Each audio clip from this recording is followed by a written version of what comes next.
I was happy to help, but at the same time, I didn't want to help, if that makes sense.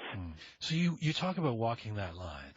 So, but you've received a lot of criticism for this video as well. Sonny Bunch in the Washington Free Beacon contrasted your video with the work of the recently deceased Harold Ramis, who he argued was, with other comedians of his time, more interested in bringing the powerful down a notch, opposed to. It's so funny when I hear that, because you know who they were bringing down were people who they were like Reagan and people like Reagan and Nixon and people like that. I mean, I think it's a different thing when I hear that criticism levied at the video of like, oh, you're not bringing down authority. It's like it would be a slightly different thing if they were in the room with Obama than if they were trying to bring down someone with whom they disagreed a little more. Right. The suggestion that even just collaborating with Obama is a kind of selling out. You don't buy that. I mean, it's what I was most trying to do was make a funny video with a famous person. And that's what Between Two Ferns is we get famous people on the show. We try to bring them down a notch, and meanwhile, the reason they are on the show is because they're plugging something. So if the plugging something is doing the communication work at the White House, I mean, I saw somebody on a blog say this nothing distinguishes this from propaganda. What does that matter to you that somebody would say you're engaged in propaganda then? I think entertainment in general is propaganda. Talk shows in general are propaganda for the subject that's there. I mean, if you watch the Will Ferrell episode, he's there to plug a movie. There's a reason why President Obama talks to Bill O'Reilly before the Super Bowl. It's because he wants people to hear about, he wants a large number of people to hear about what he wants them to hear about. And there's a reason Bill O'Reilly does that interview. It's because he wants to be more famous and he wants to sell more books. And so it's one hand washing the other, and that's what talk shows are kind of all about. So we're doing a kind of fake talk show, and so it doesn't bother me at all that the subject whom we're interviewing wants to talk about something that he wants to talk about on the video. Speaking of Bill O'Reilly. Yes.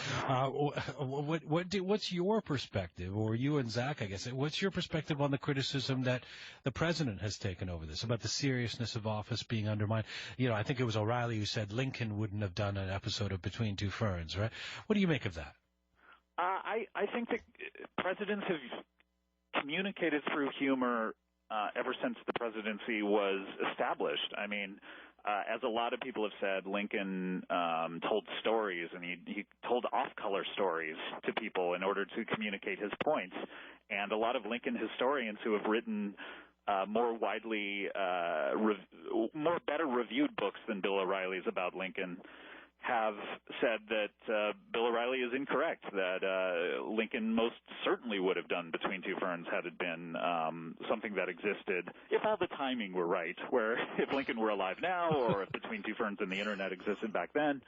So, I just think it's a long tradition of presidents and politicians communicating to the public through any means necessary. People who think that it demeans the office of the presidency obviously aren't looking at the reaction on Twitter. If you look at the reaction on Twitter of Between Two Ferns, anyone over 30 who has in their description of their job pundit or blogger, right, they all are questioning, does this demean the office of the presidency? Whereas anyone under 30 is just saying, oh my gosh, Obama was on Between Two Ferns, that's so great. Or is going to the website. I mean, that being the referral, it kind of spoke loudly as well, right? I mean, this is why the White House is so excited. It worked. Now, based on the way Zach Galifianakis looks in this video, will he be engaging in a promotion for the Affordable Care Act? Will that you're be so fond of? That I like. He's already been partaking in it, I think. Yeah, I don't know what is going on with his hair. I dared not ask. Scott, congratulations on what has undoubtedly been an interesting couple of weeks of your life, and on a very successful by any sort of metric video. Thanks for doing this today, Scott. Thank you so much. Yeah, it was my pleasure. Bye-bye. Scott Aukerman is the director and co-creator of the Between Two Ferns series on Funny or Die. He's also the host of the Comedy Bang Bang TV series on IFC and the Comedy Bang Bang podcast. Scott Aukerman joined me by phone from Los Angeles today.